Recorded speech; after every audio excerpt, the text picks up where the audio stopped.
The Vatican's greatest fear. Why the Church feared angels more than Satan.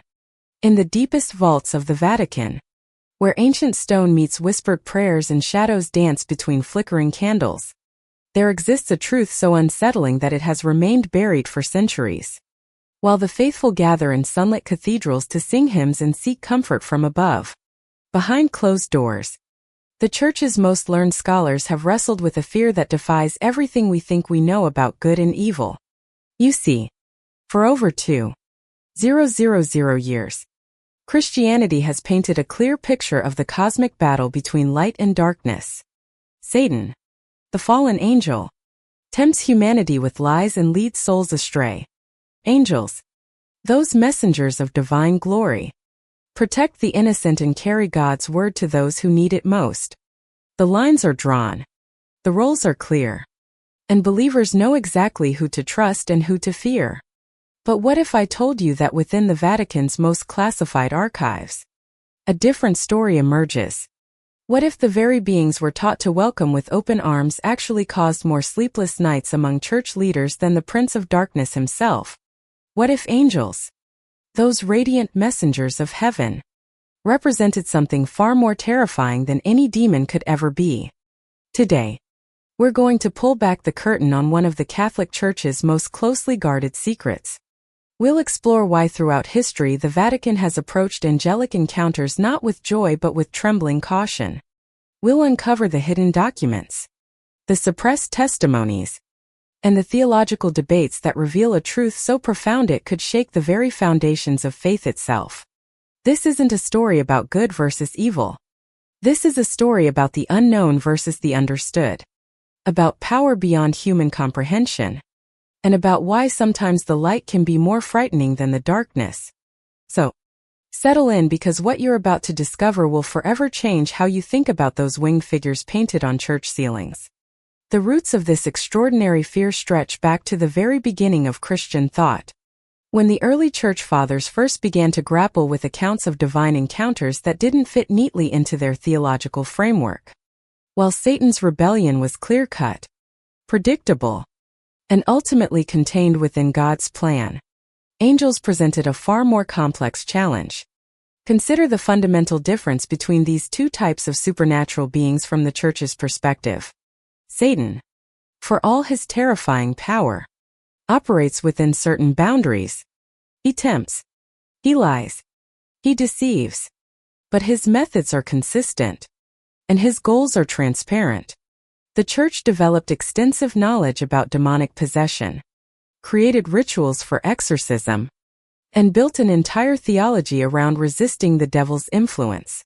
In many ways, Satan became a known quantity, a predictable enemy whose tactics could be studied and countered. Angels, however, represented something entirely different. They appeared without warning, delivered messages that sometimes contradicted human understanding and possessed power that dwarfed any earthly authority. When an angel appeared to someone, the Church couldn't simply dismiss it as demonic deception. Yet they also couldn't always understand or control what was happening. This created a theological nightmare that kept Vatican scholars awake at night for centuries. The problem became even more complex when you consider the nature of angelic encounters recorded in Scripture itself. Take the angel who appeared to Joshua calling himself the commander of the army of the Lord, carrying a drawn sword and refusing to identify himself as friend or foe. Or consider the angel in the book of Revelation who swears by God that time shall be no more, speaking with an authority that seems almost independent of divine command. These weren't gentle guardians whispering comfort to the faithful. These were beings of immense power acting with what appeared to be autonomous will. But perhaps most troubling of all was the story of Lucifer himself. Here was an angel, the most beautiful and powerful of all created beings who had stood in the very presence of God. His fall proved something that the Church found deeply unsettling. Angels could change. They could make choices. They could act independently. And if the brightest angel in heaven could fall, what guarantee was there that others might not follow similar paths? Perhaps in ways less obvious than outright rebellion. This uncertainty gave birth to what became known within Vatican circles as the angel problem. Unlike demons whose evil nature made them easy to identify and oppose, angels existed in a gray area that challenged the Church's need for clear theological boundaries.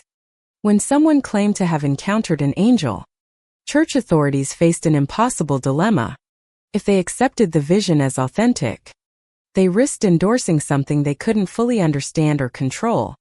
If they rejected it, they might be turning away from a genuine divine message. The early Church Fathers tried to address this by developing elaborate hierarchies of angels, organizing them into 9 choirs with specific roles and limitations. The seraphim burned with love for God. The cherubim possessed divine wisdom, and the various lower orders carried out specific functions in the celestial realm. This system was meant to provide structure and predictability to angelic encounters.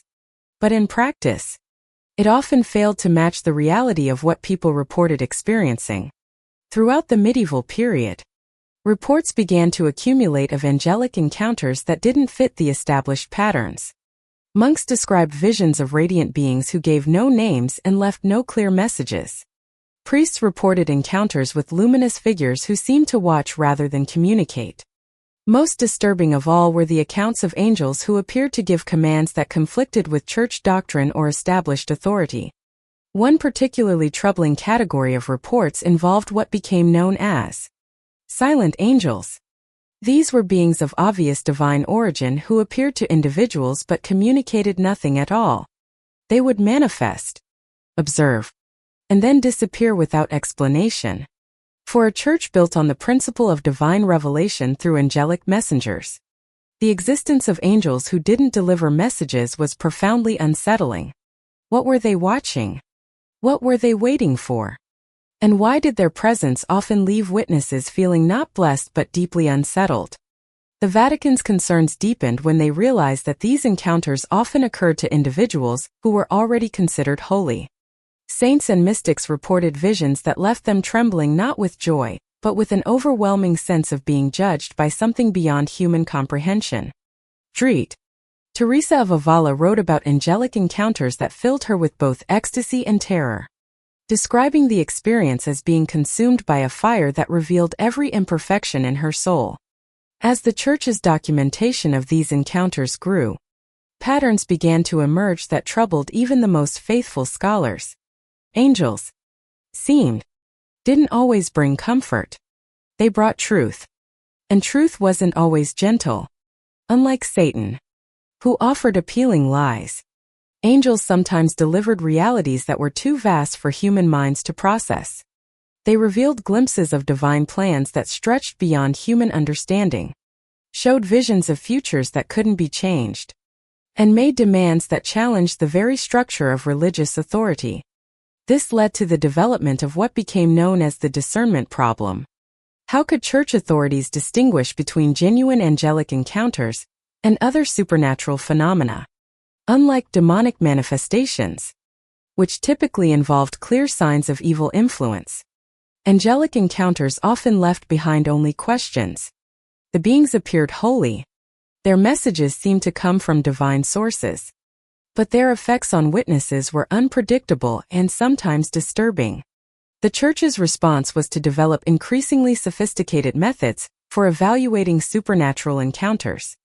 They created secret protocols for investigating angelic visions, established committees of theologians to analyze reported messages, and even developed what some called a ritual of recognition to test the authenticity of divine visitors.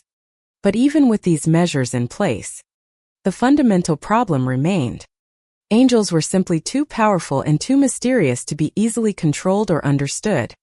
This fear wasn't born from superstition or ignorance.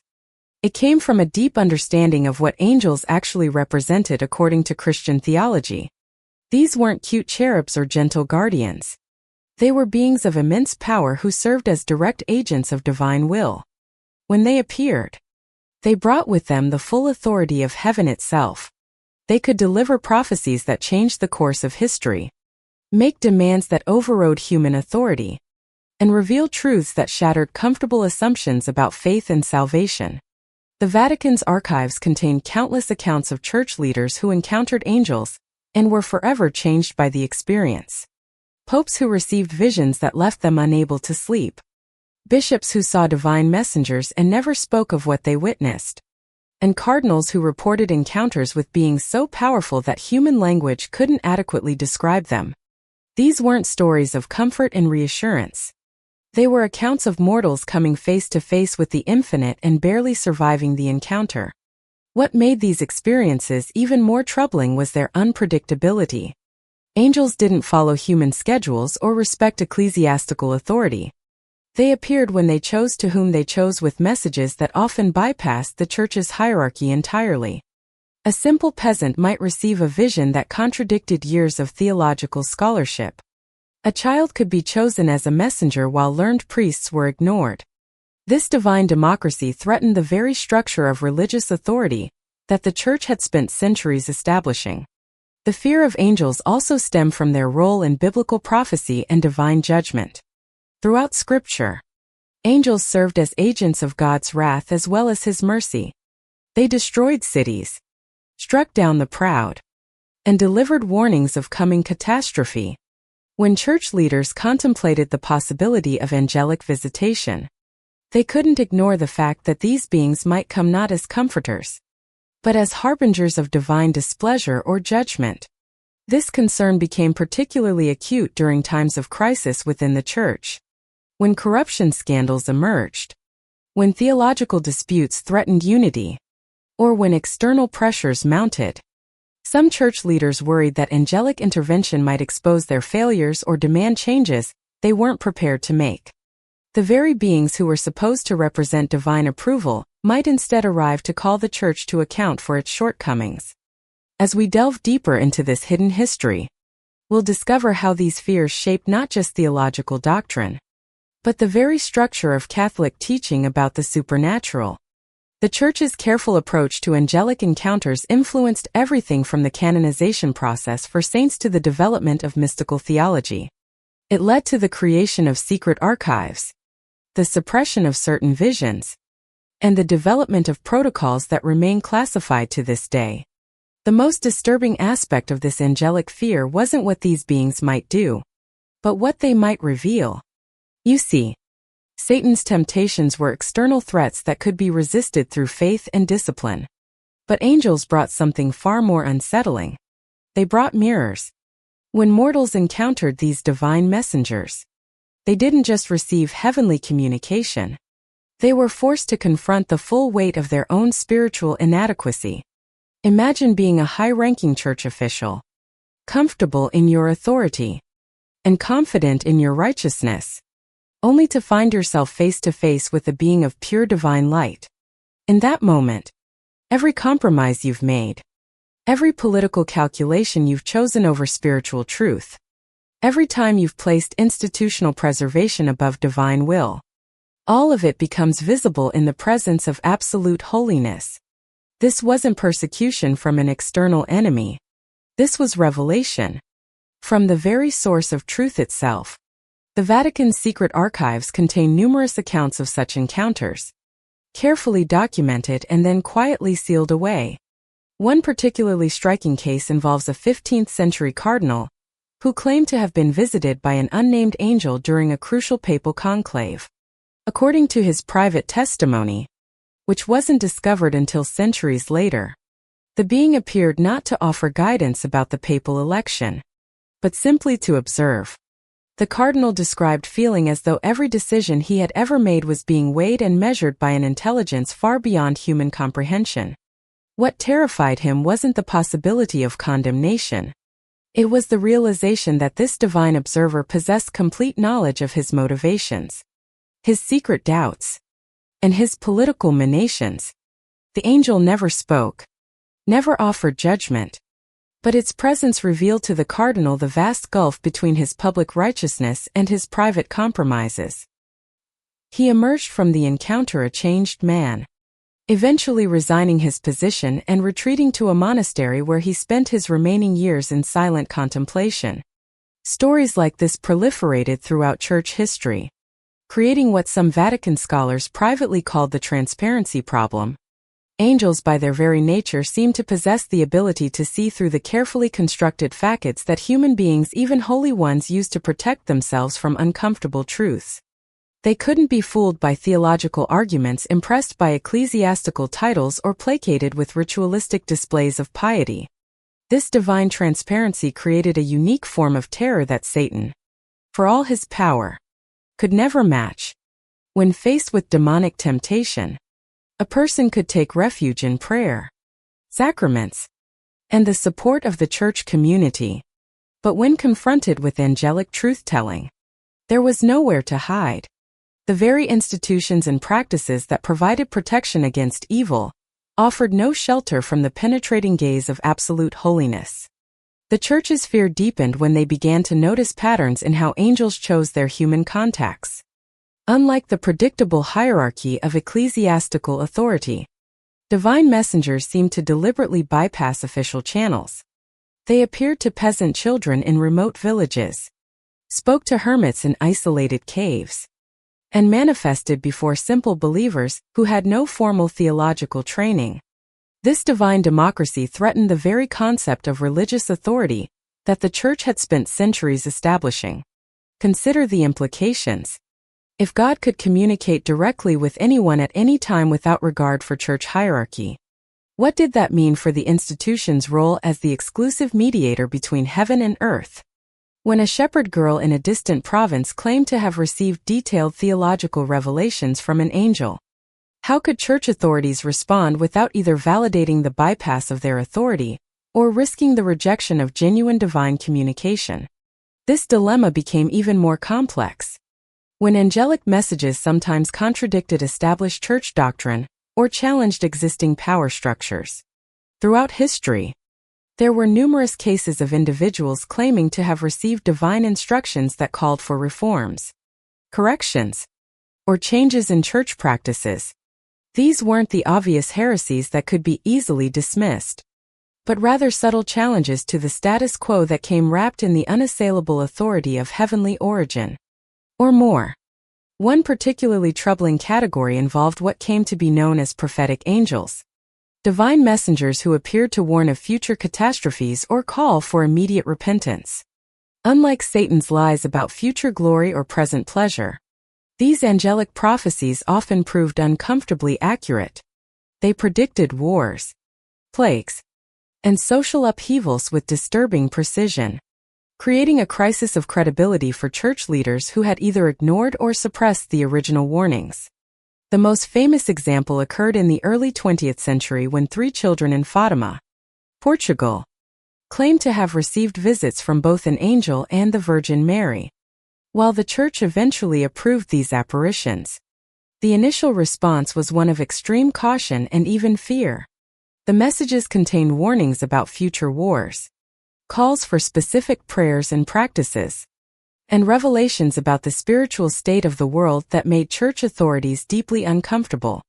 What particularly unsettled Vatican officials was the way these divine communications seemed to operate outside normal ecclesiastical channels.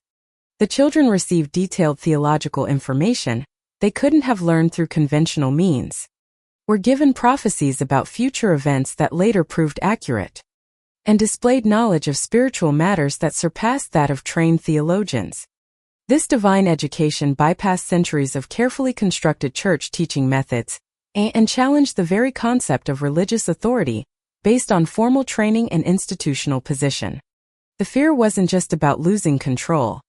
It was about confronting the possibility that human institutions, no matter how sacred their origins, might have drifted from divine intentions. Angels, as direct representatives of God's will, carried the implicit authority to correct, challenge, or even condemn human interpretations of divine truth. They represented the ultimate accountability, a form of divine oversight that couldn't be negotiated with, bribed, or politically maneuvered around. This concern led to the development of increasingly sophisticated methods for evaluating supernatural encounters. The Church created secret protocols for investigating angelic visions, established committees of theologians to analyze reported messages, and developed criteria for distinguishing between genuine divine communication and other supernatural phenomena. But these human attempts to systematize the divine only highlighted the fundamental problem. Angels operated according to heavenly logic that often transcended human understanding. The psychological impact on church leaders was profound. Many developed what could only be described as angelic anxiety, a constant worry that divine messengers might appear at any moment to challenge their decisions, expose their failures, or demand changes they weren't prepared to make.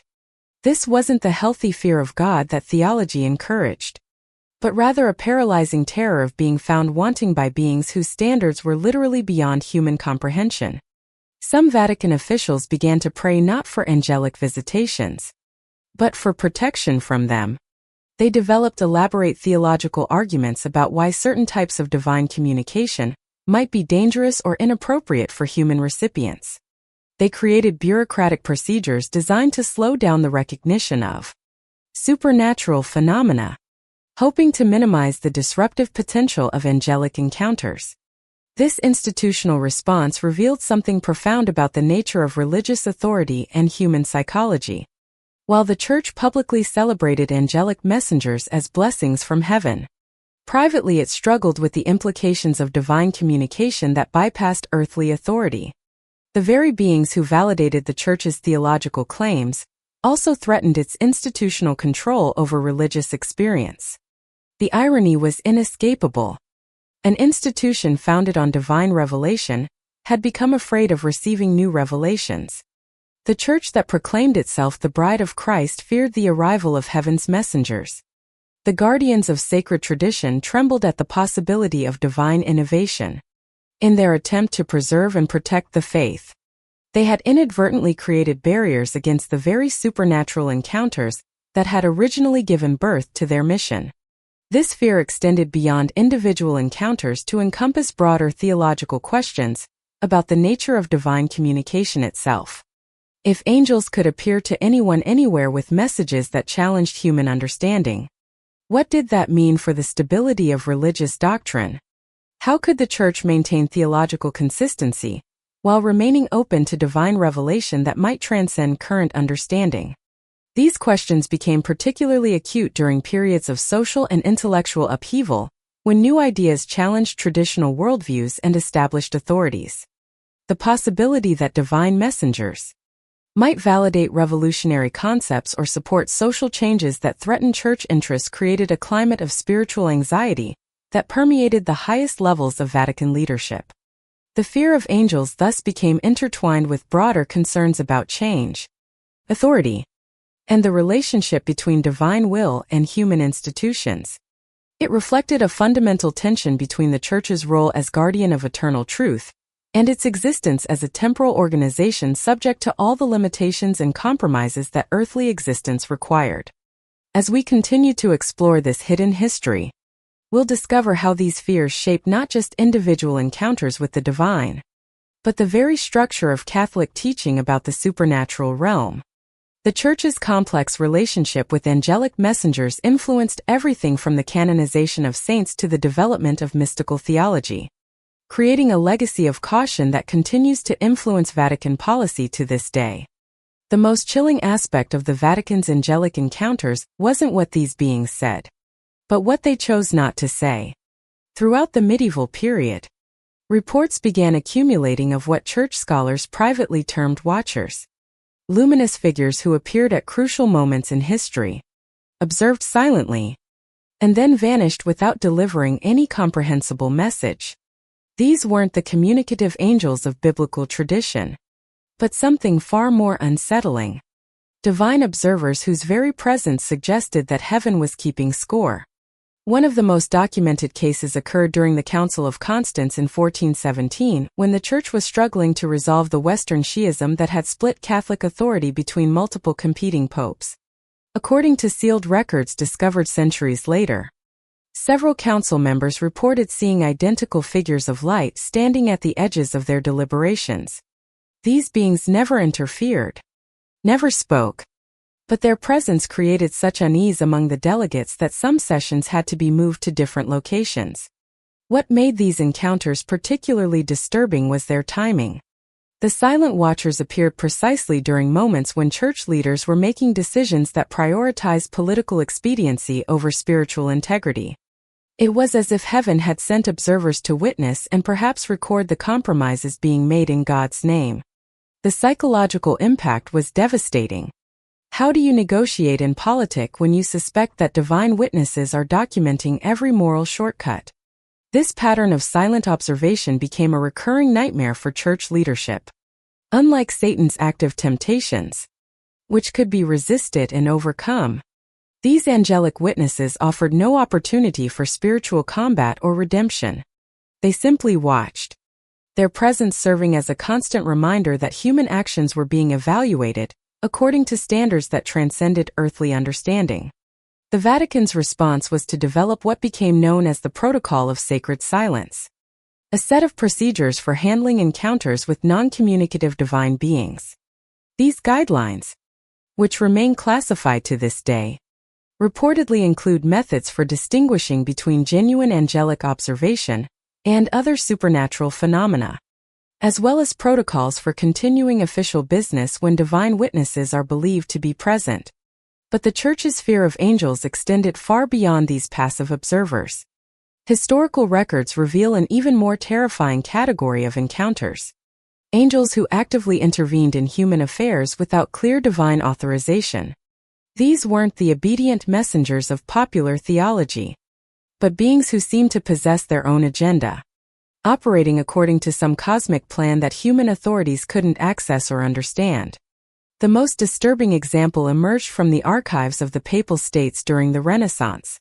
In 1503, shortly before his death, Pope Alexander V, infamous for his corruption and nepotism, allegedly received a visit from an unnamed angel in his private chambers. According to testimony from a trusted cardinal who was present, the being appeared not with the typical announcement of divine purpose, but simply manifested and began rearranging objects in the papal apartments. The angel moved papal documents, repositioned religious artifacts, and even altered the arrangement of furniture, all while maintaining complete silence. When Pope Alexander attempted to speak, the being gestured for quiet and continued its mysterious work. The entire encounter lasted nearly an hour, during which the most powerful man in Christendom was reduced to a passive observer of divine activity he couldn't comprehend. The Cardinal's secret testimony, preserved in code within Vatican archives, described the Pope's reaction as one of profound terror. This wasn't fear of divine judgment or punishment, but something more fundamental: the realization that angels might operate according to principles that had nothing to do with human understanding of good and evil. The being's actions seemed neither benevolent nor malevolent, but simply beyond human categories of morality altogether. What emerged from cases like this was a disturbing theological possibility that the Church struggled to address. Perhaps angels weren't the perfectly obedient servants of popular imagination, but rather beings with their own forms of consciousness and will. If this were true, then angelic encounters represented contact with minds that operated according to logic systems completely alien to human experience. This possibility challenged one of Christianity's most fundamental assumptions about the nature of divine order. The Church taught that creation was hierarchical, with God at the top, angels in the middle, and humans below, all operating according to clear chains of command and purpose. But what if angels possessed something approaching free will? What if they could make decisions, form intentions, and pursue goals that weren't directly commanded by God? The implications were staggering. If angels could act independently, then their appearance to humans might not represent divine communication at all, but rather contact with a form of intelligence that was neither human nor divine in any comprehensible sense. This would make angelic encounters not religious experiences, but something closer to what we might today call extraterrestrial contact. Meetings with beings whose motivations and capabilities were utterly foreign to human understanding. Vatican theologians spent centuries grappling with these questions, developing increasingly complex theories about angelic nature and divine hierarchy. But the more they studied reported encounters, the more convinced some became that they were dealing with something that transcended their theological categories entirely. Angels might be far stranger and more autonomous than church doctrine had ever acknowledged. This realization led to the development of what some scholars called apihatic angelology, a theological approach that defined angels primarily by what they were not rather than what they were. Angels were not human, not divine in the same sense as God, not bound by physical limitations, and not necessarily constrained by human moral categories. This negative definition left vast spaces of uncertainty about what angels actually were and what they might be capable of doing. The fear generated by this uncertainty permeated church culture at the highest levels. Cardinals developed the habit of checking corners and shadows before important meetings. Popes began holding sensitive discussions in rooms that had been specially blessed to discourage supernatural observation. Some Vatican officials reportedly refused to sleep alone, not from fear of demons, but from anxiety about angelic visitation. These precautions might seem paranoid, but they reflected a genuine theological crisis. If angels could appear at any time, observe any activity, and potentially intervene in human affairs according to their own inscrutable purposes, then no human authority, no matter how sacred, could ever be truly secure. Every decision, every private moment, every secret conversation might be subject to scrutiny by minds that operated according to standards beyond human comprehension. The psychological impact of this possibility was profound. Church leaders began to experience what could only be described as cosmic agoraphobia, a fear of being observed by invisible intelligences whose judgments couldn't be anticipated or appealed. This wasn't the healthy fear of God that theology encouraged, but rather a paralyzing anxiety about being perpetually evaluated according to criteria that couldn't be understood or satisfied. Some officials developed elaborate mental exercises designed to maintain psychological equilibrium, while acknowledging the possibility of constant divine observation. Others retreated into increasingly rigid adherence to formal procedures, hoping that perfect compliance with established protocols might provide some protection against angelic judgment. A few simply broke under the pressure, resigning their positions and retreating to monasteries where they hoped to find some measure of peace away from the corridors of power that seemed to attract supernatural attention. The most tragic cases involved individuals who became convinced that they were under specific angelic surveillance. These weren't delusions or mental illness in any conventional sense, but rather logical responses to a theological worldview that acknowledged the reality of angelic observation without providing any means of escaping or controlling it. How does one maintain sanity while believing that every thought and action is being monitored by beings whose standards and purposes remain completely mysterious? This fear reached its peak during the Counter-Reformation when the Church was struggling to maintain authority in the face of Protestant challenges and internal corruption. The possibility that angels might be documenting institutional failures and preparing some form of divine intervention created a climate of spiritual paranoia that influenced everything from theological development to administrative policy. Some Vatican officials began to argue that the safest course was to minimize discussion of angels altogether, focusing instead on more manageable aspects of Christian doctrine. This approach led to a gradual marginalization of angelology in Catholic teaching, not because angels were considered unimportant, but because they were considered too dangerous to contemplate too deeply. The irony was profound.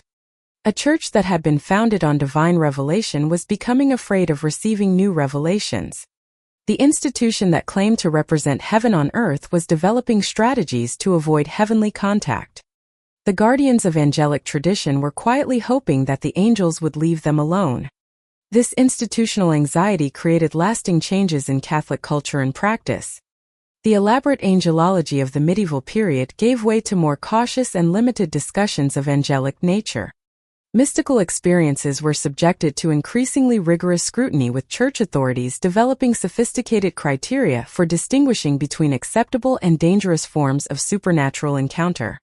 The canonization process for saints was modified to place greater emphasis on conformity with established doctrine, and less on the miraculous or visionary experiences that had traditionally been seen as signs of holiness. Even the liturgy was subtly altered to emphasize human dependence on divine mercy, rather than direct communication with heavenly beings. These changes reflected a fundamental shift in Catholic theology from a religion that celebrated divine communication to one that carefully managed and controlled access to the supernatural. The Church was still committed to the reality of angels, but it had become deeply ambivalent about actually encountering them. This ambivalence created lasting tensions within Catholic culture that continue to influence Church policy and practice to this day. While popular devotion still celebrates guardian angels and heavenly messengers, the institutional Church maintains a cautious distance from claims of direct angelic communication. The result is a curious form of theological cognitive dissonance. Official acknowledgement of angelic reality combined with practical procedures designed to minimize angelic contact. As we delve deeper into this hidden history, we encounter perhaps the most disturbing aspect of the Vatican's relationship with angels: the development of what internal documents referred to as containment theology. This wasn't about preventing angelic encounters. Such a thing was considered impossible, but rather about limiting their impact on Church doctrine and authority. The problem was that angels, unlike demons, couldn't be exorcised, banished, or ignored. When they appeared, they carried the full weight of divine authority. Yet, their messages often challenged human understanding in ways that threatened institutional stability. The Church needed a way to acknowledge angelic reality while maintaining control over its interpretation and application. This led to the creation of specialized committees within the Vatican whose sole purpose was to evaluate and, when necessary, suppress angelic encounters that might prove disruptive. These groups, operating under various names throughout history, but most commonly known as the Celestial Review Boards, developed sophisticated criteria for determining which divine communication should be shared with the faithful and which should remain sealed in the archives. The process was remarkably clinical. When reports of angelic encounters reached Vatican attention, they were subjected to exhaustive analysis. Investigators examined not just the content of alleged messages, but their potential impact on Church unity, their compatibility with existing doctrine, and their implications for papal authority. Encounters that passed these tests might eventually be recognized as authentic divine communication. Those that failed disappeared into the depths of the secret archives. This systematic approach to managing divine revelation created an extraordinary paradox. The Church was essentially editing God's messages to humanity. Officials justified this by arguing that they were protecting the faithful from confusion and potential spiritual harm. But the underlying reality was more complex. The Vatican had become afraid of unfiltered divine communication because it threatened human control over religious experience. The most chilling examples of this containment policy emerged during periods of significant social change, when angelic messages often seemed to anticipate or even encourage transformations that Church leadership found threatening. During the Industrial Revolution, for instance, several reports surfaced of angels appearing to factory workers and speaking about human dignity and social justice in ways that challenged existing power structures. One particularly detailed account preserved in cipher within Vatican archives describes an 1871 encounter in northern Italy where a luminous figure appeared to a group of textile workers during their lunch break. According to witnesses, the being spoke about the sacred nature of human labor and the responsibility of those in power to ensure just treatment of workers. The message was recorded by a literate foreman and eventually reached Church authorities through local priests. The Vatican's response was swift and decisive. The witnesses were interviewed separately, and their accounts deemed potentially inflammatory. The original written record was confiscated and sealed away, while the workers were advised to consider their experience a private blessing, not meant for public discussion. Official Church teaching on social issues remained unchanged, despite what appeared to be direct divine communication, supporting more progressive positions. Similar patterns emerged throughout the 19th and 20th centuries, as reports of angelic encounters increasingly contained messages that seemed to anticipate social movements. Scientific discoveries, or political changes that the Church was unprepared to embrace. Rather than wrestling with the theological implications of prophetic divine communication, Vatican authorities found it easier to simply classify such encounters as too sensitive for public consumption. This approach reached its most sophisticated form during the development of what became known as the Graduated Revelation Protocol. This system, implemented in the early 1900s, established a complex hierarchy for processing supernatural encounters based on their potential disruption to church teaching and authority. Level 1 encounters involved traditional angelic messages that supported existing doctrine and posed no challenge to institutional authority. These were relatively rare and were often promoted as examples of divine approval for church positions. Level 2 encounters contained novel information or perspectives that required theological review, but didn't fundamentally challenge core teachings. These might eventually be incorporated into official doctrine after careful study and modification. Level 3 encounters were deemed too dangerous for public consumption. These typically involved messages that challenged existing church positions, revealed uncomfortable truths about institutional failures, or provided information that might undermine clerical authority. Such encounters were documented, studied by select committees, and then sealed away indefinitely. Level 4 encounters, the most feared category, involved angelic communications that seemed to operate entirely outside established theological frameworks. These might include messages that contradicted fundamental church teachings, revealed information about divine plans that humans weren't meant to know, or demonstrated angelic behavior that suggested independence from divine command. Such encounters were not only sealed but often subjected to what amounted to theological memory suppression, with all witnesses sworn to secrecy and all documentation restricted to the highest levels of church hierarchy. The psychological toll of this systematic suppression of divine communication was enormous. Church officials found themselves in the impossible position of simultaneously affirming their belief in angelic reality, while actively working to prevent angelic influence on church teaching. They became custodians of divine messages they couldn't share, guardians of revelations they couldn't act upon, and administrators of a communication system between heaven and earth that they increasingly feared might bypass their authority entirely. This internal contradiction created what some Vatican insiders described as revelation fatigue, a form of spiritual exhaustion that came from constantly managing divine communications that couldn't be fully embraced or entirely rejected. Officials developed elaborate mental frameworks for compartmentalizing their roles as believers and as institutional protectors. But the strain of maintaining these dual identities proved overwhelming for many. Some sought refuge in increasingly rigid adherence to established doctrine, viewing any deviation from traditional teaching as potentially dangerous. Others became obsessed with identifying and cataloging supernatural encounters, hoping that perfect documentation might somehow resolve the theological tensions they created.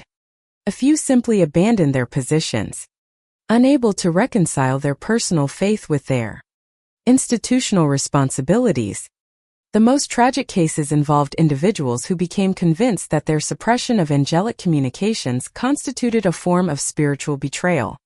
These officials struggled with the possibility that by protecting the church from disruptive divine messages, they might actually be interfering with God's plan for humanity.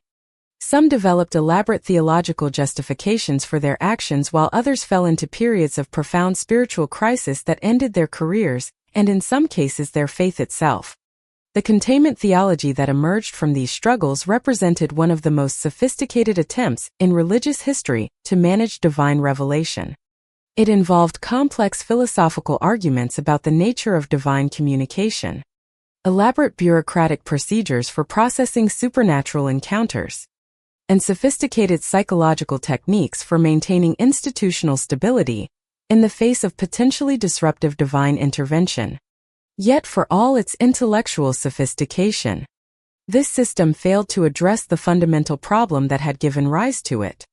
Angels remained beyond human control. No amount of theological analysis could predict when they might appear. No bureaucratic procedure could prevent their manifestation, and no institutional authority could override their divine credentials when they chose to communicate with humanity. This realization led to the development of what became the Vatican's ultimate response to the angel problem, a policy of strategic theological silence. Rather than continuing to develop elaborate systems for managing angelic encounters, Church authorities began to simply avoid discussing angels in any detail whatsoever. Angelology, once a central concern of Catholic theology, gradually faded from seminary curricula, papal encyclicals, and popular religious education. This wasn't a denial of angelic reality. Such a position would have contradicted too much biblical and traditional teaching to be sustainable. Instead, it was a calculated decision to minimize angelic presence in Catholic discourse, reducing these powerful beings to symbolic figures rather than active participants in ongoing divine communication with humanity. The shift was subtle but profound. Angels remained in prayers, artwork, and traditional stories, but they were increasingly presented as historical figures rather than contemporary realities.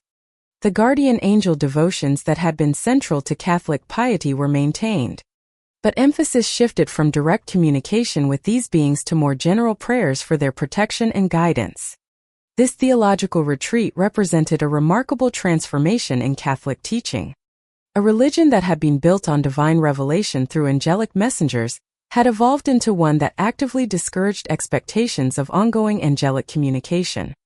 The Church continued to affirm that God could send angels to humanity, but it developed sophisticated reasons why such communications were unlikely, unnecessary, or potentially dangerous in the modern era. The most sophisticated expression of this new approach emerged in the development of cessationist angelology, the theological position that while angels had played crucial roles in biblical times and the early Church, their active intervention in human affairs had largely ceased with the completion of divine revelation. This position allowed Church authorities to maintain orthodox beliefs about angelic reality, while minimizing expectations of contemporary encounters. This theological evolution solved many practical problems for Church administration. It reduced the number of supernatural claims that required investigation, eliminated most challenges to doctrinal authority based on alleged divine communication, and created a more predictable environment for Church governance. But it also represented a fundamental retreat from the radical openness to divine intervention that had characterized earlier periods of Christian history. The price of this theological peace was the gradual marginalization of one of Christianity's most distinctive features: the belief that heaven actively communicates with earth through messengers who can appear at any time to any person with divine authorization that transcends all human authority. In exchange for institutional stability, the Church had quietly abandoned one of its most powerful and dangerous doctrines. This abandonment didn't happen overnight, nor was it ever officially announced. Instead, it occurred through a gradual shift in emphasis, a subtle change in language, and a quiet redirection of theological attention toward more manageable aspects of divine reality. Angels became increasingly abstract, their reality affirmed, but their presence minimized, their power acknowledged, but their contemporary relevance questioned. The result was a curious form of theological cognitive dissonance that continues to characterize Catholic teaching about angels today. The Church maintains that angels are real, powerful, and actively involved in divine plans for humanity, while simultaneously developing practical policies that assume such involvement will be minimal, predictable, and manageable within existing institutional frameworks. This tension reflects the ongoing legacy of the Vatican's centuries-long struggle with the angel problem. Unable to deny angelic reality without contradicting fundamental Christian teaching, yet unwilling to embrace the full implications of ongoing divine communication through angelic messengers. The Church has settled into a position of cautious acknowledgement, combined with practical avoidance. The fear remains carefully hidden beneath layers of theological sophistication and administrative procedure, but no less real for its concealment. In the deepest levels of Vatican consciousness, the possibility still exists that angels might appear without warning, deliver messages that challenge human authority, and demonstrate divine priorities that conflict with institutional interests. The Church has learned to live with this possibility, but it has never learned to welcome it. This ongoing tension explains many of the curious features of contemporary Catholic teaching about the supernatural. The elaborate procedures for investigating miraculous claims, the cautious language used to describe divine intervention, and the preference for emphasizing human responsibility over divine initiative all reflect an institution that has been shaped by centuries of anxiety about uncontrolled contact with the divine realm. The Vatican's greatest fear wasn't that angels might not exist. It was that they might exist too completely, too independently, and too powerfully for human institutions to manage. In learning to fear angels more than Satan, the Church revealed something profound about the nature of institutional religion and its complex relationship with the divine reality it claims to represent. As we move deeper into this labyrinth of celestial anxiety, we encounter perhaps the most disturbing chapter in the Vatican's hidden history: the emergence of what Church scholars privately termed rogue angels. These weren't fallen beings like Lucifer, who had clearly chosen rebellion against divine authority. Instead, these were angels who seemed to operate in a gray area between obedience and independence, following some cosmic directive that human theology couldn't decipher or control. The first documented case appeared in the records of Pope Gregory VII during the 11th century. According to sealed papal correspondence discovered centuries later, a luminous figure began appearing in the Vatican gardens at precisely midnight every third Thursday. The being would manifest near the fountain of St. Peter, remain motionless for exactly 13 minutes, and then vanish without trace. What made this encounter particularly unsettling wasn't the angel's presence, but its complete indifference to human observation. Pope Gregory initially ordered guards to approach the figure, hoping to establish some form of communication. The guards reported that the being acknowledged their presence with what could only be described as mild curiosity, much as one might notice an interesting insect, but showed no inclination to interact. When spoken to, the angel would turn its attention briefly toward the speaker, then return to whatever incomprehensible purpose had brought it there. This pattern continued for 7 months, creating a climate of intense anxiety within the papal household. Unlike traditional angelic encounters, which typically involved clear communication and recognizable purpose, this visitation seemed almost casual, as if the being had business in the Vatican that had nothing to do with the humans who lived there. The psychological impact was devastating. How do you maintain religious authority when divine messengers treat you as irrelevant to their mission? The situation became even more disturbing when copycat appearances began occurring throughout Europe. Reports flooded in from monasteries, cathedrals, and even humble parish churches of similar figures appearing at regular intervals, observing silently and departing without explanation. What connected all these encounters was their mechanical precision and complete disregard for human attempts at interaction.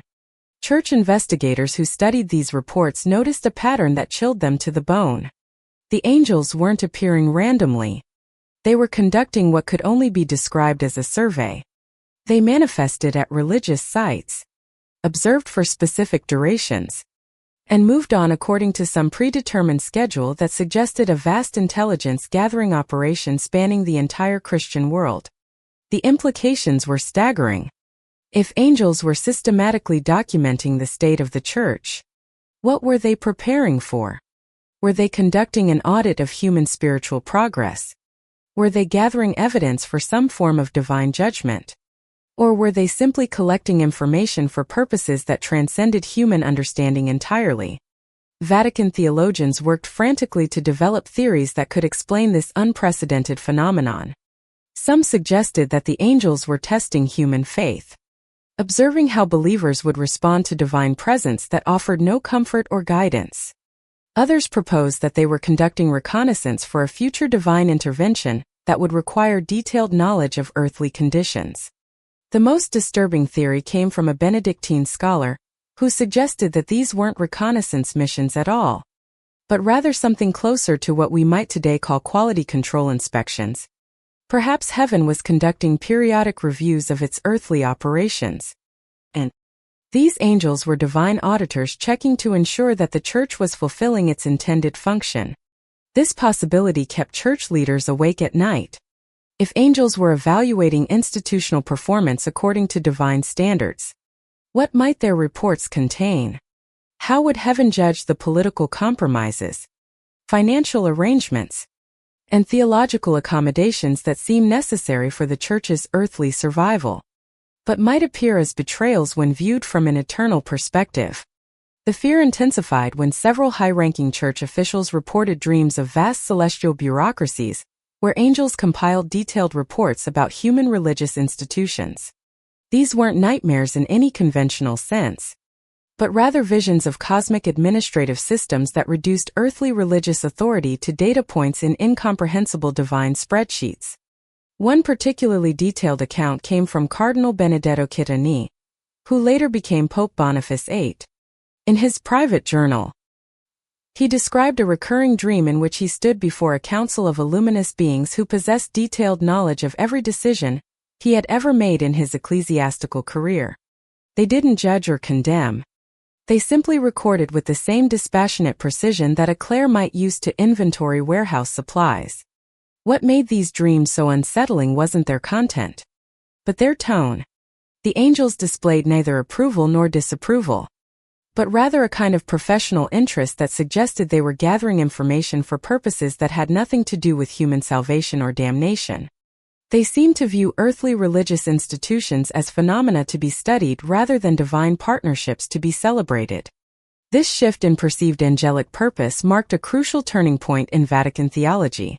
For centuries, the Church had understood angels primarily as messengers and servants, beings whose existence was defined by their relationship to both God and humanity. But these new encounters suggested something far more complex. Angels who possessed their own institutional structures, their own priorities, and their own reasons for monitoring human affairs. The possibility that heaven operated according to bureaucratic principles that mirrored earthly administration was both comforting and terrifying. It was reassuring to imagine that divine governance followed logical systematic procedures. But it was horrifying to consider that human religious institutions might be subject to celestial oversight that evaluated their performance according to criteria that remained completely mysterious to their earthly administrators. This concern led to the development of what became known as defensive piety, religious practices specifically designed to create favorable impressions during potential angelic observation. Church officials began holding special prayer services whenever mysterious figures were reported in Vatican grounds. They instituted elaborate protocols for ensuring that all visible religious activities met the highest standards of Orthodox devotion. Some took these precautions to extremes, developing obsessive attention to ritual detail based on the assumption that angelic observers might be noting every deviation from perfect practice. Others became paralyzed by the impossibility of determining what standards divine auditors might be applying, leading to a form of spiritual perfectionism that made normal administrative function increasingly difficult. The psychological strain of living under constant potential angelic surveillance created what some church historians have called the transparency crisis of the medieval period. Officials found themselves unable to engage in the normal political maneuvering that ecclesiastical administration required, because they couldn't determine what divine observers might consider inappropriate behavior. This crisis deepened when reports began emerging of angels who appeared to be documenting not just public religious activities, but private conversations, personal decisions, and even unexpressed thoughts and intentions. If these accounts were accurate, then no human activity, no matter how hidden, was beyond potential divine scrutiny. The most chilling example came from the court of the Holy Roman Emperor, where multiple witnesses reported seeing luminous figures present during sensitive negotiations between church and state authorities.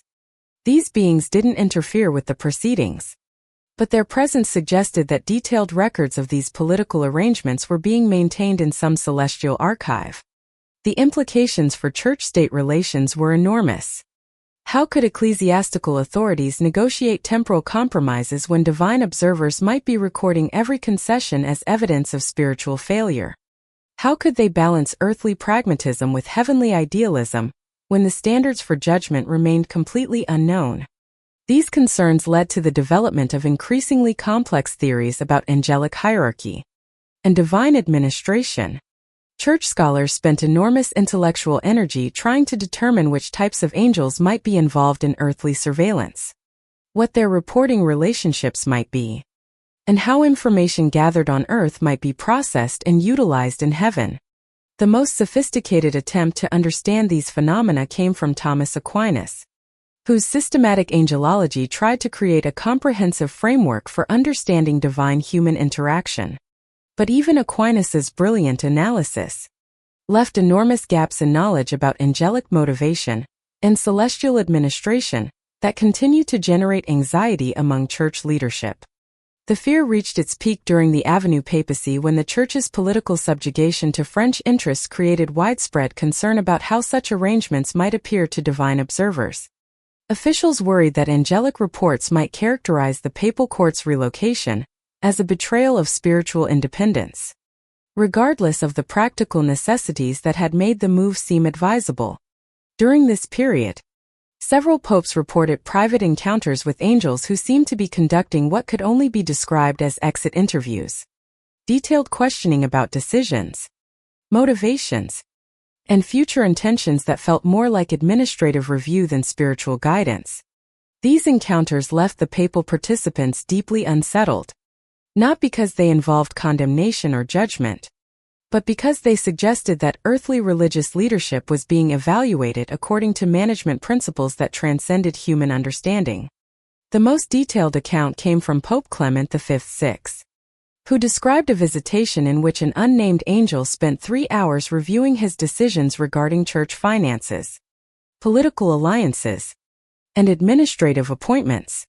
The being asked precise questions about resource allocation, strategic planning, and performance metrics, displaying detailed knowledge of papal operations that suggested comprehensive ongoing surveillance. What disturbed Clement most wasn't the angel's knowledge, but its apparent lack of interest in traditional spiritual concerns. The being seemed far more concerned with administrative efficiency and institutional effectiveness than with questions of personal holiness or theological orthodoxy. It was as if heaven evaluated earthly religious institutions according to corporate rather than spiritual criteria. This encounter led to a fundamental shift in papal self-understanding. If angels were monitoring church operations according to administrative standards, then ecclesiastical leadership required not just spiritual qualifications, but also management skills that could withstand divine scrutiny.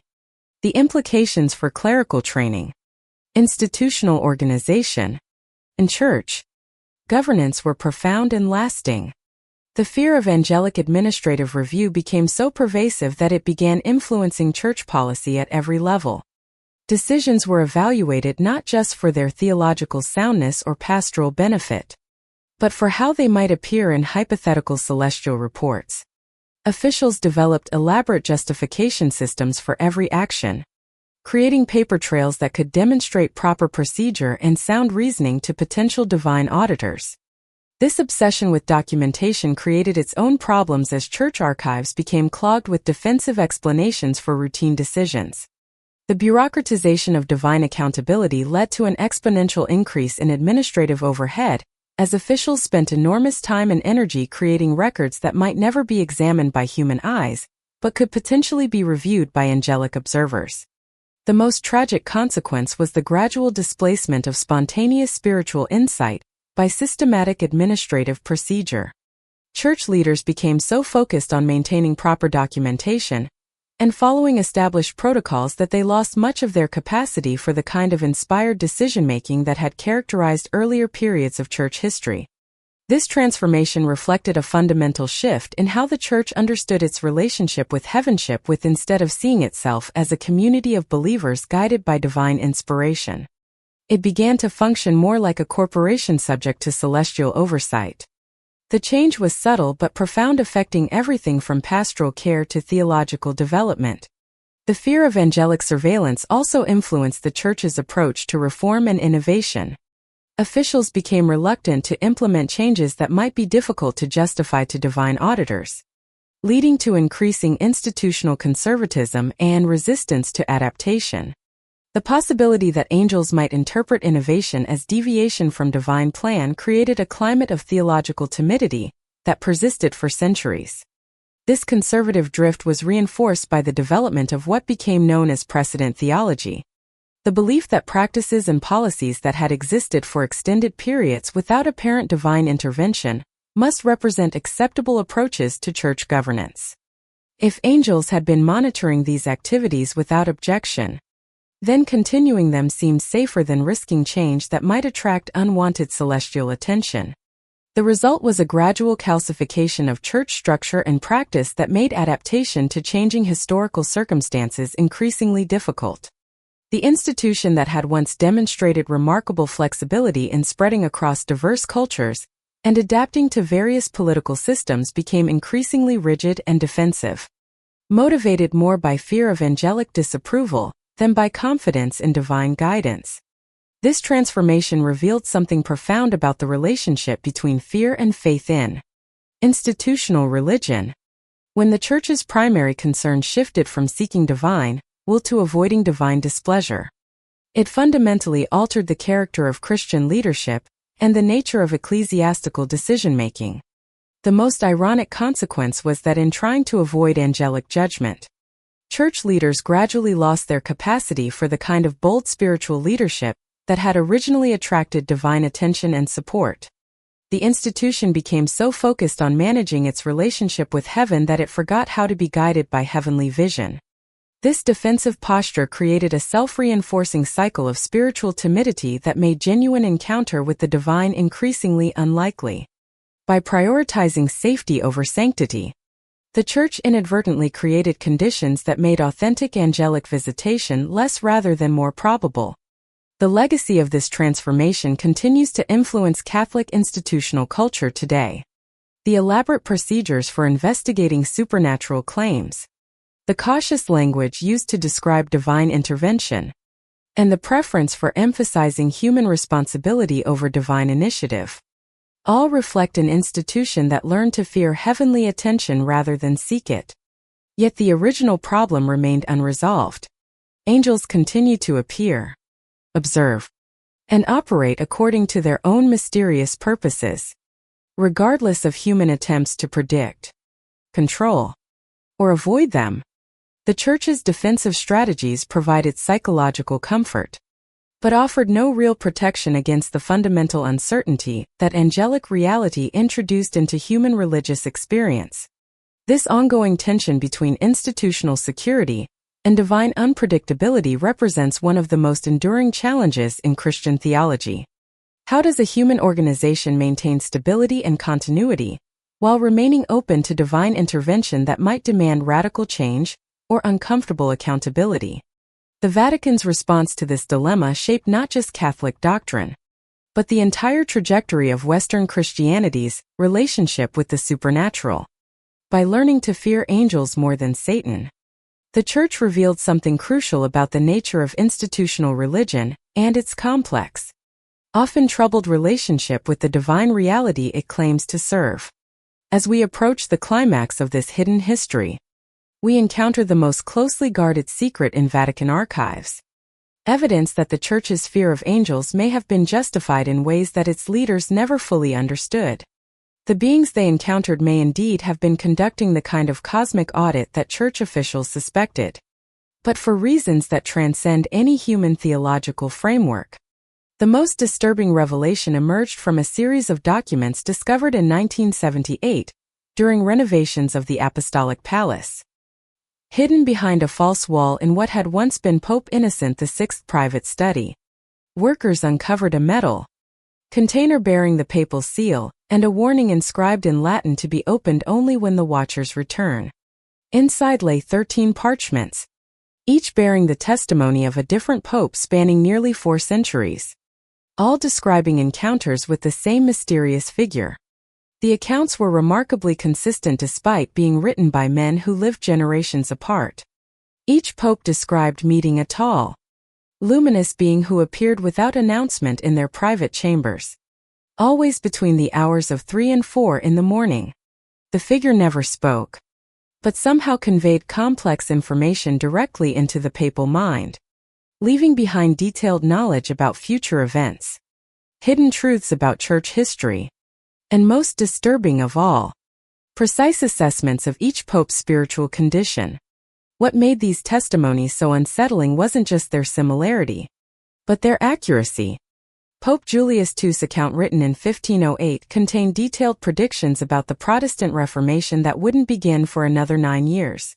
Pope Paul III's testimony from 1542 included specific warnings about political alliances that would prove catastrophically accurate decades later. Most chilling of all, each pope recorded the same final message: the accounting draws near. Vatican scholars who studied these documents in secret sessions during the late 1970s found themselves confronting a possibility that shattered their understanding of church history. If these accounts were genuine, then the papacy itself had been under systematic supernatural surveillance for centuries, with each pope receiving periodic evaluations that went far beyond anything human theology had imagined possible. The implications were staggering. Every major decision in church history, every theological development, every political alliance and institutional change had potentially been monitored and assessed by beings whose standards and purposes remained completely opaque to human understanding. The Church hadn't just been afraid of angels. It had been unknowingly subject to angelic oversight that operated according to principles no human authority could access or influence. This discovery led to the establishment of what became known as the Omega Commission, a secret body of 12 cardinals and scholars tasked with investigating the full scope of supernatural involvement in church affairs. Working in absolute secrecy, they began analyzing centuries of papal correspondence, church records, and historical accounts for evidence of ongoing angelic surveillance. What they found defied every assumption about the relationship between heaven and earth. The evidence suggested that angels hadn't just been occasional messengers or divine interventions, but rather permanent observers whose presence had shaped church development in ways that human participants never recognized. Major theological councils, papal elections, and even routine administrative decisions showed subtle influences that became apparent only when viewed through the lens of systematic supernatural involvement. The Commission's most shocking discovery came when they analyzed the timing of major church crises throughout history. Every significant challenge to papal authority, every theological controversy, every political upheaval that had threatened institutional stability had been preceded by increased reports of angelic activity in the affected regions. It was as if heaven had been conducting controlled experiments, allowing crises to develop while carefully monitoring how church leadership would respond. This pattern suggested something far more complex than divine judgment or punishment. The angels appeared to be studying human religious institutions with the same systematic approach that scientists might use to observe laboratory subjects. They weren't intervening to help or harm, but rather documenting how religious authority functioned under various forms of stress and challenge. The psychological impact on commission members was devastating. Cardinal Leandro Ferrain, who served as the group's coordinator, later wrote in his private journal that the investigation had fundamentally altered his understanding of free will, divine providence, and human agency.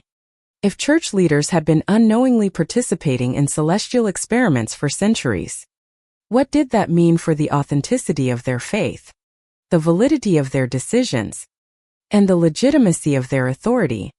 Some commission members argued that this evidence validated the Church's special relationship with heaven, suggesting that divine attention to institutional development proved God's ongoing concern for earthly religious life.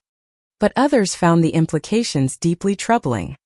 If angels had been manipulating historical circumstances to test human responses, then church history might represent not divine guidance, but rather a form of cosmic behavioral research conducted without the participants' knowledge or consent. The most disturbing possibility was that this experimentation might still be ongoing. If angels had been systematically studying religious institutions for centuries, They might currently be preparing some form of final evaluation based on accumulated data about human spiritual capacity and institutional effectiveness. The repeated references to accounting in papal testimonies suggested that this cosmic research project was approaching some kind of conclusion. This realization led to heated debates within the commission about appropriate responses. Some members argued for full disclosure, believing that the faithful deserved to know about the supernatural forces that had shaped their religious history. Others insisted that such revelations would destroy confidence in church authority and create chaos that might interfere with whatever cosmic plan was unfolding. The compromise that emerged reflected the Vatican's centuries-old approach to dangerous knowledge. Selective suppression combined with careful preparation for possible future revelations. The Commission's findings were sealed in the deepest levels of the secret archives. But contingency plans were developed for managing public disclosure if circumstances ever required it. Meanwhile, church officials began implementing subtle changes designed to demonstrate institutional learning and spiritual progress, hoping that any ongoing angelic evaluation might reflect positively on recent developments. Reforms were introduced not just for their pastoral benefits, but also for how they might appear to supernatural observers who had been documenting ecclesiastical evolution for centuries. This dual motivation created curious tensions within modern church governance. Officials found themselves simultaneously serving human spiritual needs and attempting to satisfy unknown cosmic criteria for institutional performance. Every decision had to be evaluated not just for its earthly consequences, but for how it might be interpreted by beings whose standards remained completely mysterious. The strain of this double consciousness affected church leadership at the highest levels. Pope John Paul Fan's sudden death in 1978, just 33 days after his election, sparked private speculation within Vatican circles that he might have been overwhelmed by revelations about the true nature of papal responsibility. While no evidence supported such theories, the timing of his death, just months after the Omega Commission's most disturbing discoveries, created lasting anxiety about the psychological pressures of full awareness regarding supernatural surveillance.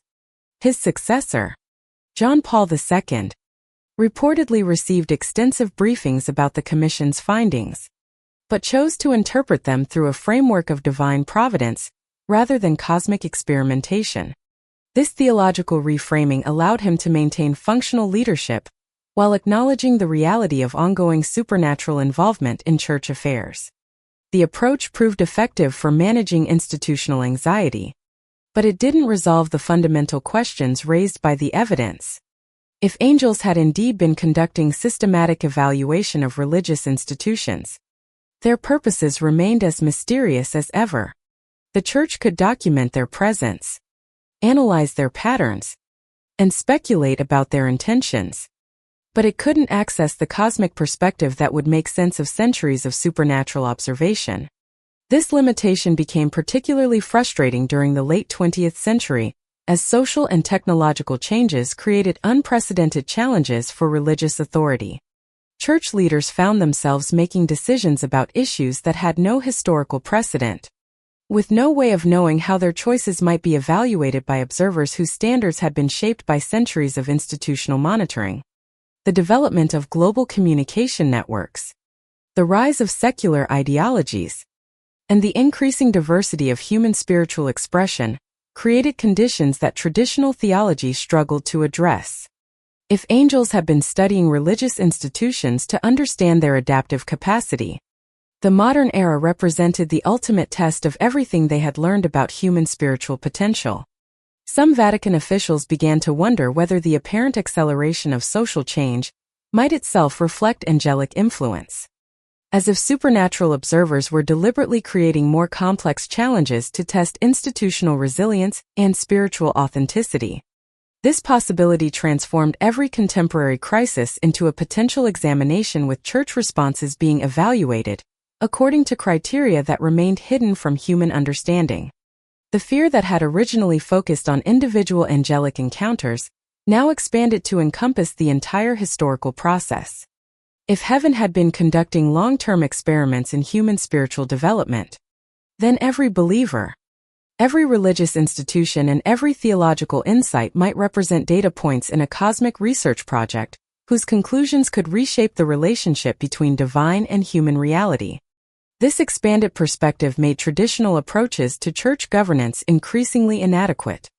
How do you lead a religious institution when you suspect that your leadership itself is being studied by beings whose evaluative criteria transcend human moral categories? How do you make pastoral decisions when you can't determine whether you're serving human spiritual needs or providing data for celestial analysis?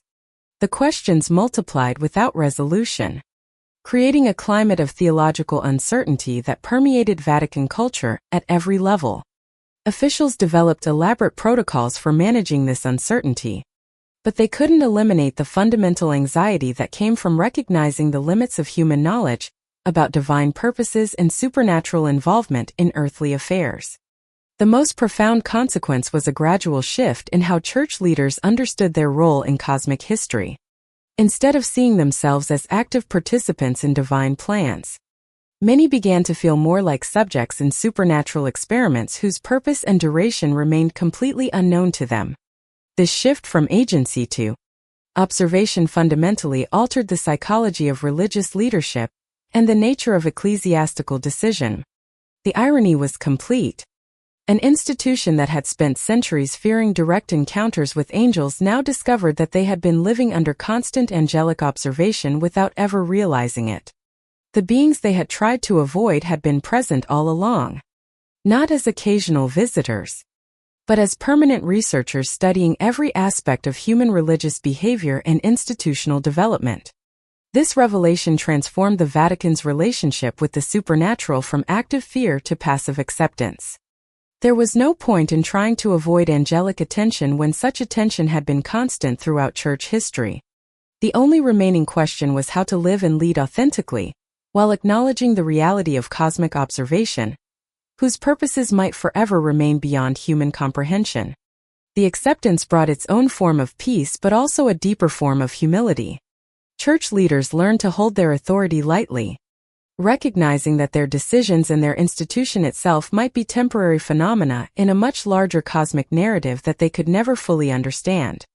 This humility paradoxically strengthened their leadership by freeing them from the impossible burden of trying to control or predict supernatural intervention in human affairs. Yet questions remained. If angels had been systematically studying human religious institutions for centuries, what conclusions had they reached? What did their observations reveal about human spiritual capacity, institutional effectiveness, and the ultimate viability of organized religion as a vehicle for divine human relationship? The answers to these questions might be hidden in the supernatural surveillance data that had been accumulating for centuries, but accessing that information would require a form of communication with angelic observers that the Church had never achieved. The beings who knew the most about Christian institutional development remained as mysterious and unreachable as they had been when the fear first began. This limitation highlighted the fundamental paradox that had driven Vatican anxiety about angels from the beginning. The beings who possessed the most complete understanding of church history and spiritual development were precisely the ones who remained most resistant to human attempts at communication and control. They watched, they recorded, they analyzed, but they rarely explained their purposes or shared their conclusions with the human subjects of their study. In the end, the Church's greatest fear about angels had proven prophetic in ways its leaders never anticipated. Angels truly were more dangerous than Satan, not because they threatened human souls with temptation and damnation, but because they challenged human assumptions about agency, knowledge, and the nature of religious authority itself. They represented a form of divine involvement in earthly affairs that operated according to principles that transcended human theological categories and institutional frameworks. The discovery of systematic angelic surveillance forced church leaders to confront uncomfortable questions about the relationship between human religious experience and cosmic purposes that might extend far beyond anything human theology had ever imagined. It suggested that the Church itself might be a temporary phenomenon in a much larger supernatural narrative, whose ultimate meaning remained hidden from human understanding. This perspective didn't invalidate religious faith or institutional commitment. but it profoundly transformed their context. Church leaders learned to embrace their roles while acknowledging the possibility that those roles might be serving purposes that extended far beyond their immediate understanding or control. They continued to guide the faithful, develop doctrine, and maintain institutional stability. But they did so with the humility that came from recognizing their place in a cosmic drama, whose script they had never been permitted to read. The fear of angels thus became a doorway to a deeper form of faith, one that could embrace uncertainty, acknowledge mystery, and find meaning in service, even when the ultimate significance of that service remained hidden. It was a faith mature enough to accept divine purposes that might transcend human comprehension, and humble enough to find peace in playing an important role in a story whose ending would always remain beyond earthly knowledge. This transformation represented perhaps the most profound theological development in church history. The evolution from a religion that sought to understand and control divine intervention to one that could embrace divine mystery while maintaining faithful service to human spiritual needs. It was a maturity born from fear, nurtured by uncertainty, and ultimately strengthened by the recognition that some aspects of divine reality would always exceed human capacity for understanding or control. The Vatican's relationship with angels had come full circle from initial wonder through systematic fear to final acceptance of mystery.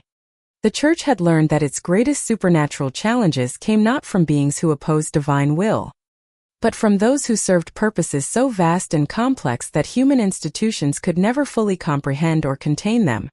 This lesson would prove invaluable as the Church faced the challenges of the modern era, when rapid social change and expanding human knowledge created new forms of uncertainty about religious authority and spiritual truth. The humility learned from centuries of angelic anxiety provided a foundation for navigating contemporary challenges with wisdom that acknowledged both human responsibility and cosmic mystery.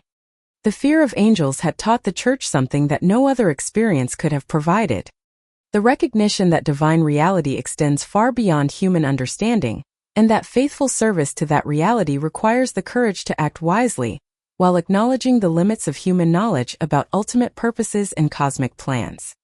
In this recognition, the Church found not paralysis but liberation, the freedom to serve divine purposes without the impossible burden of fully understanding them, and the peace that comes from accepting one's role in a cosmic narrative whose complete meaning would always remain a matter of faith rather than knowledge. The transformation that emerged from centuries of angelic encounters created what Vatican insiders quietly termed the Great Silence, a period beginning in the late Renaissance when official church discourse about angels became increasingly cautious and abstract. This wasn't denial of their existence, but rather a calculated theological retreat from detailed discussion of beings whose true nature had proven too vast and unpredictable for human institutional frameworks to contain. During this period, Church authorities developed what they called protective orthodoxy, a system of beliefs and practices designed to acknowledge angelic reality while minimizing the potential for disruptive encounters. Angels were relegated to specific controlled contexts, liturgical references that emphasized their obedience to divine will, artistic representations that portrayed them as gentle and non-threatening, and devotional practices that maintained safe distance between human supplicants and potentially overwhelming divine messengers. The most sophisticated expression of this protective approach emerged in the development of mediated angelology, the theological position that angelic communication with humanity should occur primarily through established church channels rather than direct personal encounters. This doctrine suggested that while God certainly could send angels to individuals, such communication was more likely to be authentic and beneficial when it occurred within the context of established religious authority and institutional oversight. This theological innovation served multiple purposes simultaneously. It preserved orthodox teaching about angelic reality, while creating mechanisms for institutional control over supernatural claims. It provided frameworks for evaluating alleged encounters, while discouraging expectations of direct angelic communication. Most importantly, it offered church authorities tools for managing the disruptive potential of divine messages that might challenge established doctrine or threaten institutional stability. The practical implementation of mediated angelology required extensive modifications to existing church procedures. Seminary training began to emphasize the importance of channeling mystical experiences through proper spiritual directors. The canonization process was refined to favor saints whose supernatural encounters had been properly documented and interpreted by church authorities. Even popular devotional practices were gradually modified to emphasize prayer to angels, rather than direct communication with them. These changes reflected a fundamental shift in Catholic spirituality from the medieval period's relatively open embrace of supernatural encounter toward a more cautious and controlled approach to divine communication. The Church maintained its commitment to the reality of miraculous intervention, while developing sophisticated systems for managing and interpreting such phenomena, according to institutional priorities and theological consistency.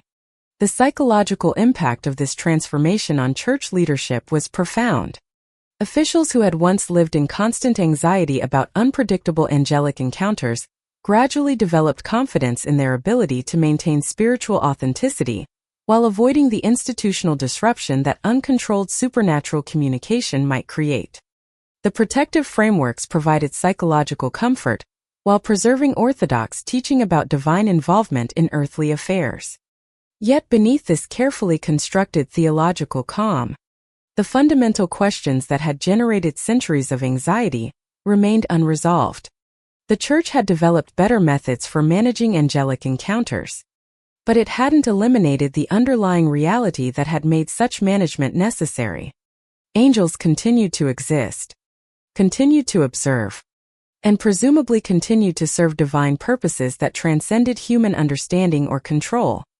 This ongoing tension created what some Vatican historians have called the double consciousness of modern Catholic leadership.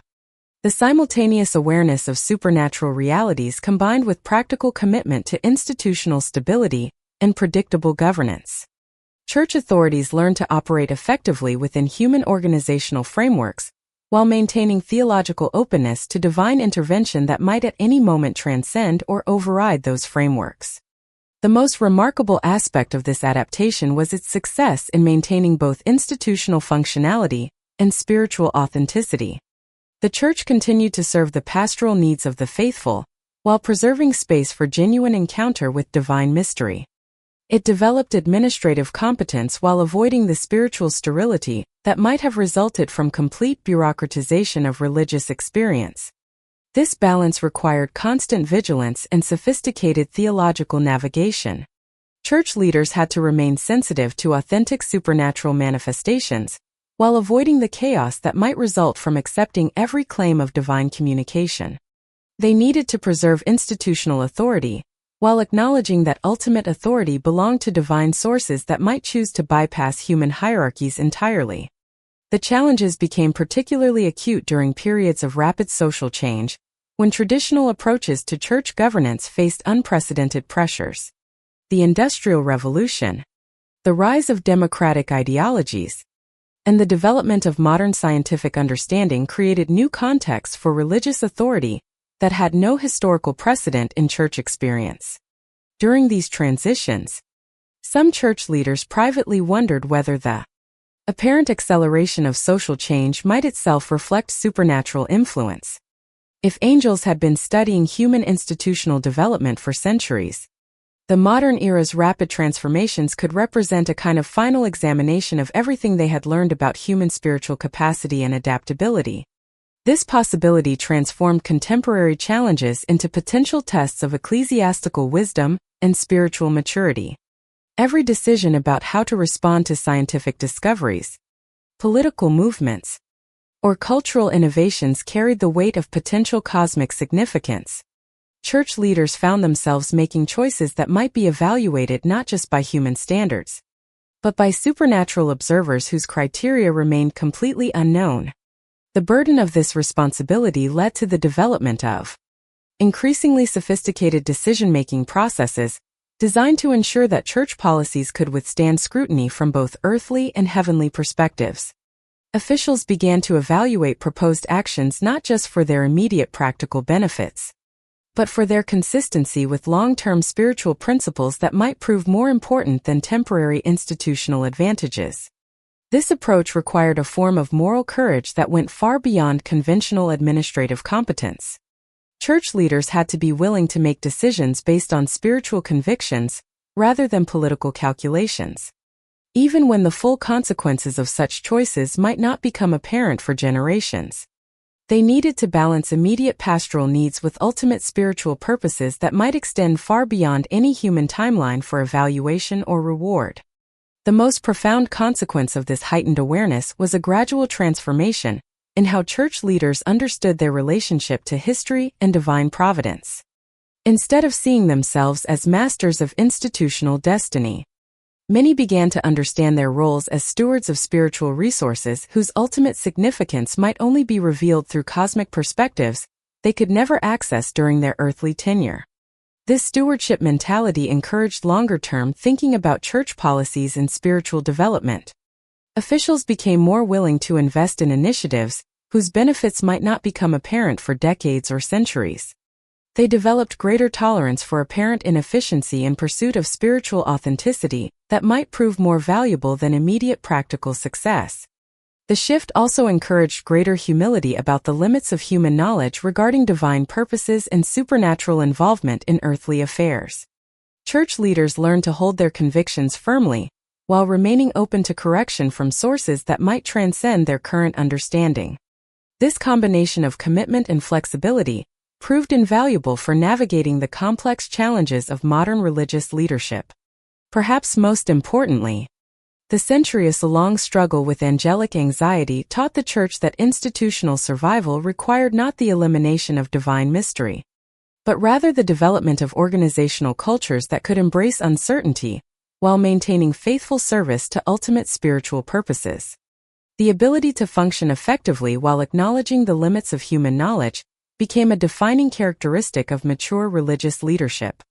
This lesson proved particularly valuable as the Church entered the contemporary era, when rapid technological change and global communication created unprecedented challenges for traditional religious authority.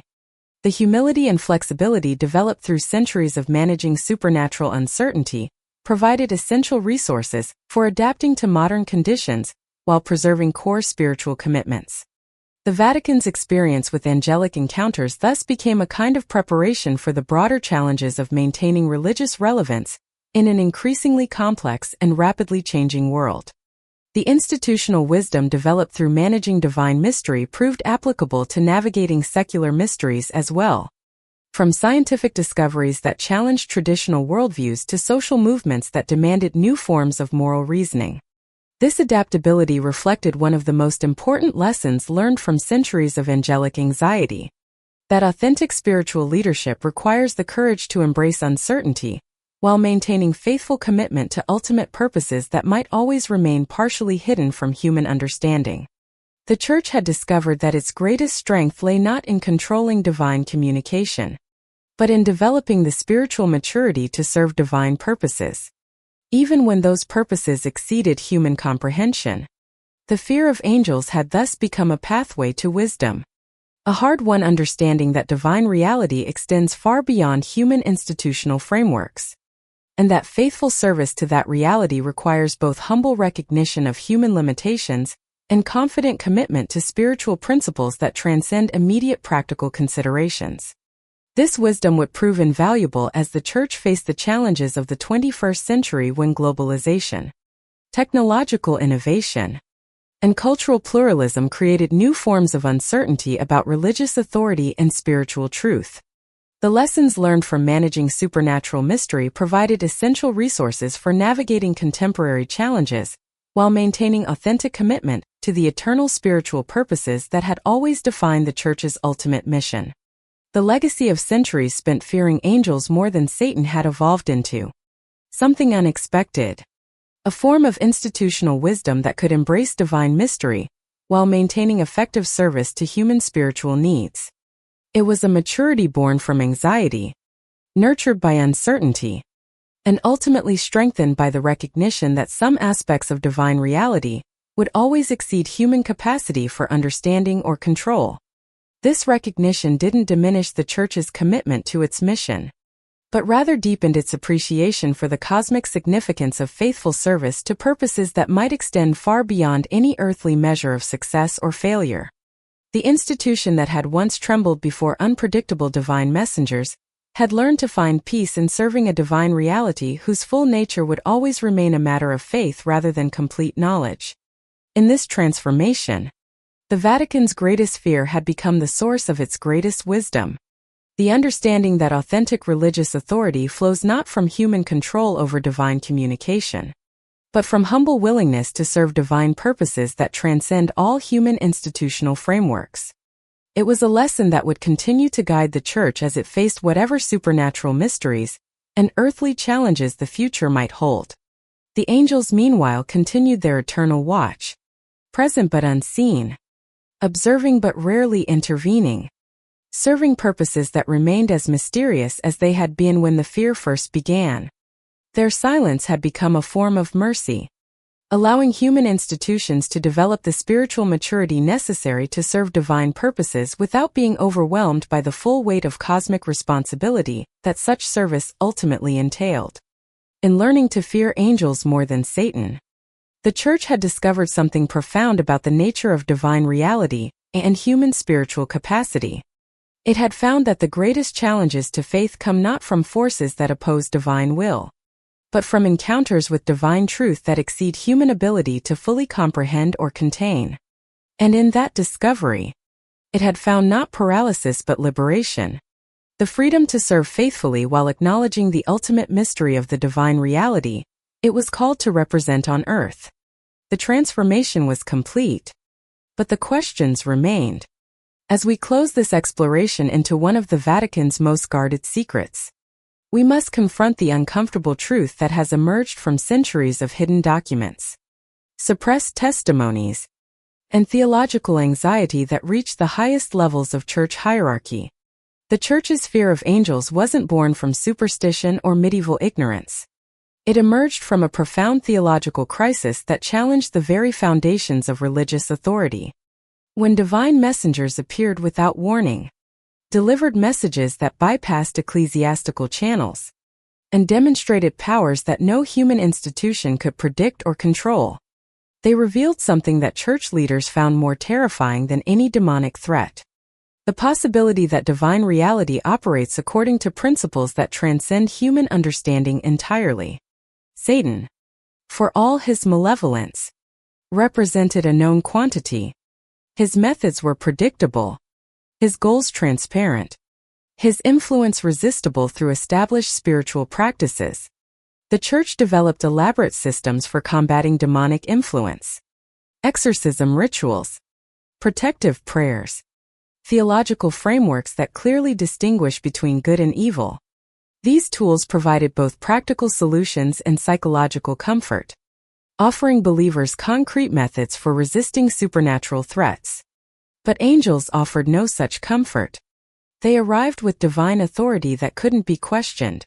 Yet their purposes often remained incomprehensible. They brought truth that was too vast for human minds to process, made demands that challenged institutional stability, and operated according to cosmic schedules that ignored earthly priorities.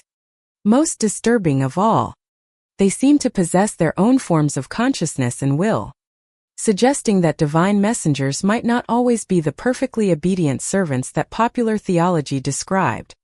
The evidence we've examined reveals a pattern of encounters that defied every theological category the Church had developed. Silent observers who appeared during crucial moments in history, documenting human spiritual development according to criteria that remained hidden from earthly understanding. Prophetic messengers who delivered warnings about future events while refusing to explain their cosmic significance. Luminous beings who conducted what appeared to be systematic surveillance of religious institutions, gathering data for purposes that transcended any human framework for understanding divine intention.